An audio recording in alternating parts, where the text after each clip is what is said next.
ये बहुत अफ़सोसनाक और भयावह तस्वीर है। ये वही तस्वीर है जो भारतीय जनता पार्टी दिखाना चाह रही है। जो लोग झंडा फहरा रहे थे, जो वो कौन लोग हैं? ये इन्हीं के लोग हैं जो ये मैसेज देने की कोशिश करते हैं कि अब ये हिंदू राष्ट्र बना देंगे, जो एक पर्टिकुलर कम्युनिटी है उसको टारगेट कर देंगे, मस्जिदों को तोड़ देंगे और मदरसों को तोड़ देंगे। इससे एक माहौल क्रिएट करने की, हालाँकि ये बहुत चंद लोग हैं। जिस पार्टी की मुख्यमंत्री एक पूर्व मुख्यमंत्री के लिए अभद्र भाषा का इस्तेमाल कर रही हो, गुंडा वृत्ति के लोग हैं। ये पुलिस का जब इस्तेमाल होता है उसको भी गुंडा बना देते हैं, आम आदमी को गुंडा बना देते हैं, बेरोज़गार नौजवानों को गुंडा बना देते हैं और अपना उल्लू सीधा करते रहते हैं। उत्तर प्रदेश के मुख्यमंत्री होने के बाद उन्होंने अपनी भाषा शैली नहीं सुधारी, उनको अपनी भाषा की मर्यादा नहीं पता है, वो हमें अनुशासन सिखाने जा रहे हैं। आप पूरी समाजवादी पार्टी को जान से मारने की धमकी दे रहे हैं आपके लोग, और मुख्यमंत्री चुपचाप तमाशा देख रहे हैं। हम सब लोग मिल करके सुमन जी के साथ खड़े हैं, इस देश के दलित के साथ खड़े हैं, गरीबों के साथ खड़े हैं, पिछड़ों के साथ खड़े हैं, अल्पसंख्यकों के साथ खड़े हैं। राणा सांगा विवाद के बाद एक और बड़ा विवाद उत्तर प्रदेश में खड़ा हो गया है। प्रयागराज में सैयद गाजी की मजार पर भगवा झंडा फहराया गया है और उसके बाद सियासी भूचाल उत्तर प्रदेश में आ गया है। हमारे साथ बात करने के लिए सुमैया राणा जी हैं। अब हम पहले तो राणा सांगा का विवाद चल रहा था, अब प्रयागराज की जो तस्वीरें आपने देखी उस पर क्या कहना है आपका? ये बहुत अफसोसनाक और भयावह तस्वीर है। ये वही तस्वीर है जो भारतीय जनता पार्टी दिखाना चाह रही है, क्योंकि ये कुछ भी ऐसा काम इन्होंने किया नहीं है कि जिससे ये कुछ विकास दिखा सकें या लोग जनहित में इन्होंने कुछ भी ऐसा किया हो। तो इसके लिए सबसे अच्छा इनके पास काम ये है कि कुछ ऐसे नियम बनाओ, कानून बनाओ, बिल डालो जिसमें एक्ट बन रहा है वक्फ का। आप ये देखिए कि जो ये मज़ारें होती हैं, आस्थाने होते हैं, मदरसे होते हैं, मस्जिद होती हैं, इसको संविधान ने इसीलिए तो सुरक्षित रखा है कि ये अपनी धार्मिक आज़ादी के अनुसार इस पर आप अपना काम कर सकें। लेकिन जब आप उसी आज़ादी को छीन लेंगे तो फिर इसी तरीके की चीज़ें होंगी। और एक तबका ऐसा है जो लोग झंडा फहरा रहे थे, जो वो कौन लोग हैं? ये इन्हीं के लोग हैं जो ये मैसेज देने की कोशिश करते हैं कि अब ये हिंदू राष्ट्र बना देंगे, ये जो एक पर्टिकुलर कम्युनिटी है उसको टारगेट कर देंगे, मस्जिदों को तोड़ देंगे और मदरसों को तोड़ देंगे। इससे एक माहौल क्रिएट करने की, हालाँकि ये बहुत चंद लोग हैं, लेकिन क्योंकि सोशल मीडिया का ज़माना है, ये पूरी दुनिया में ही चीज़ें फैलती हैं। तो इसका इम्पैक्ट सिर्फ हिंदुस्तान में नहीं होता है, बल्कि पूरी दुनिया में हमें शर्मसार होना पड़ता है। इसकी छवि धूमिल होती है हमारे देश की, और यही साइड इफ़ेक्ट है। वो जो वक्फ बिल का हम लोग जो विरोध कर रहे हैं, उसके पीछे जो एक और वजह सबसे बड़ी है, वो ये है कि अब आपके घर में कोई भी घुस के बैठ जाएगा और कहेगा भाई बिल के अनुसार ये आपकी प्रॉपर्टी नहीं है और आप अब इसको साबित करिए कि ये आपकी प्रॉपर्टी। जिस देश में बहुत सारे सूबे ऐसे हैं जहाँ पे हर साल बाढ़ से लोगों के घर बह जाते हों, कोई ऐसी आपदा आ जाती हो बह जाते हों, और अब तो डिजिटलाइज हो गई हैं चीज़ें, वरना इससे पहले के जो और लोग थे वो तो कागज़ पत्तर तो उनके पास होते ही नहीं थे। गाँव में तो घर के कागज आज भी नहीं है। गाँव में इंसानी रिश्तों से लबरेज हमारा देश रहा है। यहाँ पर कागज़ वागज़ की इतनी बड़ी वैल्यू नहीं थी। लोग अपने विश्वास और उसके आधार पे एक दूसरे के साथ रहते थे। तो उस देश में आप जो है इस तरह की प्रथा चालू कर दें कि आपको हर बात पे कागज़ दिखाना पड़ेगा, हर बात पे कागज़ दिखाना पड़ेगा। और उसके लिए, और ये सब हो क्यों रहा है? पहली चीज़ तो असल मुद्दों, ज़मीनी मुद्दों से ध्यान भटकाने के लिए कि जनता इसी में उलझी रहा है। वो इनसे पूछे ना कि भैया दाम क्यों बढ़ गए, जीडीपी कहाँ गई, अमेरिका ने इतना टैक्स लगा दिया, कैसे हुआ? तो ये कह रहे हैं पहले तो तुम इसी से निकल आओ, हिंदू मुसलमान से। और दूसरी बात ये है कि एक पर्टिकुलर कम्युनिटी को, यानी मुसलमानों को टारगेट करने के लिए इस तरह का बिल लाया गया, जिसके साइड इफ़ेक्ट आप खुद मेरे पास लेकर के आए हैं कि देखिए प्रयागराज में क्या हो रहा है। क्या आप मानते हैं कि सरकार और बीजेपी के इसके पीछे हाथ है?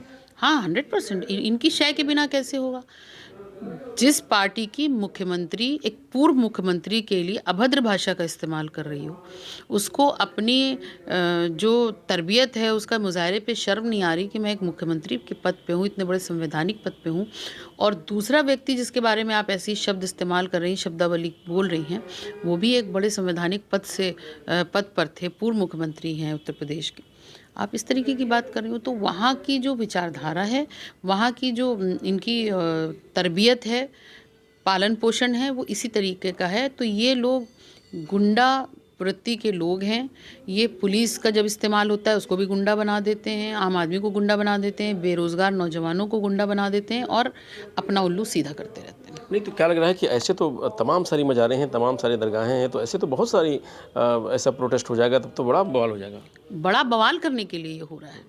देश में अब ये जो देश में कुछ चल रहा है, ये आने वाले 2-3 सालों में स्थिति रोज़गार के लिहाज से बहुत भयावह होने वाली है। मंदी बुरी तरीके से हावी हो रही है और महंगाई पूरी तरीके से बढ़ रही है। अब लोगों को जैसे-जैसे इस पर ध्यान जाएगा कि भैया हमारी थाली से रोटी गायब हो रही है, दाल गायब हो रही है, सब्ज़ी गायब हो रही है, तो आपको उलझा देंगे इसमें। आज यहाँ मज़ार के हुआ है, कल वहाँ होगा, परसों शामीना शाह पे हो जाएगा। मुख्यमंत्री जी कह रहे थे इन लोग मतलब जो हिंदू कम्युनिटी है उससे सीखना चाहिए मुस्लिम कम्युनिटी को, लेकिन कल की जो घटना है उससे आप क्या कहेंगे? मैंने तो उसी दिन जिस दिन उन्होंने ये कहा था कि अनुशासन सीखना चाहिए, मैं तो कहती हूँ कि जब उत्तर प्रदेश के मंत्री होने के बाद उन्होंने अपनी भाषा शैली नहीं सुधारी, उनको अपनी भाषा की मर्यादा नहीं पता है, वो हमें अनुशासन सिखाने जा रहे हैं। तो ये सब एक पॉलिटिकल प्रोपेगेंडा है जो वो अपना सत्ता को बचाए रखने के लिए और आने वाले चुनाव में सत्ता पाने के लिए वो गंदे से गंदा भी हथकंडा अपनाने को तैयार। जो राणा सांगा का विवाद था उसमें करणी सेना सांसद को घेरने के लिए 12 तारीख को बड़ा कार्यक्रम का आयोजन करिए। अखिलेश जी ने भी कहा है कि जिम्मेदार मुख्यमंत्री होंगे। आपको क्या लगता है इस कार्यक्रम जो तूल दी जा रही है लगातार और जिस तरह के कार्यक्रम की बात कही जा रही है, घेरने की बात कही जा रही है, इसके पीछे? देखिए, देश कानून से चलता है, संविधान से चलता है। इस देश में रहने वाला दलित भी उतना ही भारतीय है जितना एक सवर्ण है, उतना ही एक मुसलमान भी भारतीय है जितना एक हिंदू है। ये तो आप मानते हैं। उसमें अगर उन्होंने कोई ऐसी बात कही थी तो उसके लिए आप उनको जान से मारने की धमकी दे रहे हैं। आप पूरी समाजवादी पार्टी को जान से मारने की धमकी दे रहे हैं आपके लोग और मुख्यमंत्री चुपचाप तमाशा देख रहे हैं। मुख्यमंत्री जी को तो जो एक्शन आप हमारी जैसी एक महिला को जो घर में बैठ के सिर्फ एहतिजाज करने की बात कह रही हो, उसके लिए आप ये 10-10 लाख के मुचलके और श्योरिटीज़ का इंतज़ाम कर दिया आपने। और आप जो हैं वो इतनी बड़ी वारदात करने के बाद आप खामोशी साधे बैठे हुए हैं। आपको पहले ही एक्शन लेना चाहिए था कि आप इस तरीके की एक बड़े संवैधानिक पद पे वो व्यक्ति है, दलित व्यक्ति हमारे सांसद जो हैं सुमन जी, आप उनके लिए इस तरह की भाषा इस्तेमाल करें। उनकी मानसिक स्थिति क्या होगी इस वक्त की कि एक पूरा तबका उनको जान से मारने पर लगा हुआ है। तो हमारी समाजवादी पार्टी, हमारे राष्ट्रीय अध्यक्ष, हम सब लोग मिल करके सुमन जी के साथ खड़े हैं, इस देश के दलित के साथ खड़े हैं, गरीबों के साथ खड़े हैं, पिछड़ों के साथ खड़े हैं, अल्पसंख्यकों के साथ खड़े हैं और हम इससे पीछे नहीं। लेकिन एक बार हमला कर चुके हैं तो 12 तारीख का भी कार्यक्रम है, तो उसको लेकर के आपको लग रहा है कि क्या फिर इस तरीके की कार्रवाई मतलब उनकी तरफ से हो सकती है? हाँ, बिल्कुल हो सकती है। इनका कोई भरोसा नहीं है। इनके पास क्योंकि सत्ता है, पावर है, ये उसका इस्तेमाल करते हुए कुछ भी करेंगे। और इनकी सबसे बड़ी खूबी ये है कि ये ऊपर से दिखाएंगे कि हम बहुत सख्त हैं और अंदर खाने। जब एक इतनी बड़ी पुलिस फोर्स के बीच में अतीक मार दिए जाएंगे इलाहाबाद में, इतनी बड़ी पुलिस प्रशासन के साथ जेल में रहते हुए मुख्तार मार दिए जाएंगे, तो किसी का कोई भरोसा थोड़ी है। अब सुमन जी की बारी आ रही है, वो कोशिश करेंगे। तो ये बहुत अफसोसनाक है। जिम्मेदारी उत्तर प्रदेश शासन की, प्रशासन की है कि उनको पूरी सुरक्षा मुहैया कराएं और इस तरीके की किसी भी स्थिति को उत्पन्न होने से पहले नियंत्रित संभल में आप देख ही रहे हैं कि जियाउर रहमान वर्ग के साथ जिस तरीके से वो, मैंने तो बताया कि वो कहीं ना कहीं जहाँ पर भी ऐसी नब्ज पर हाथ रखेंगे जहाँ पर हिंदू मुसलमान उछले। मेरे पापा जब भी उन्होंने ये बात कही कि हिंदू मुसलमान की बात हुई तो वो अपना शेर पढ़ते थे कि तवाइफ की तरह अपने गलत कामों के चेहरे पर हुकूमत मंदिर और मस्जिद का पर्दा डाल देती है। तो ये मंदिर और मस्जिद का पर्दा, हिंदू मुसलमान का पर्दा डाल के उसके पीछे बहुत कुछ गुल खिला रहे हैं। तो कैसे लोग बचें इससे? सत्ता परिवर्तन हो, लोगों को समझना पड़ेगा। लोगों को ये समझना पड़ेगा जब भूख लगती है तो किसी कम्युनिटी से नफरत से नहीं भरता है पेट, फिर वो भोजन से भरता है, अन्न से भरता है। जब किसी घर में ज़रूरत होती है पढ़ाई की तो उसके लिए पैसा चाहिए होता है। जब वो पढ़ जाता है तो फिर उसको नौकरी चाहिए होती है घर चलाने के लिए।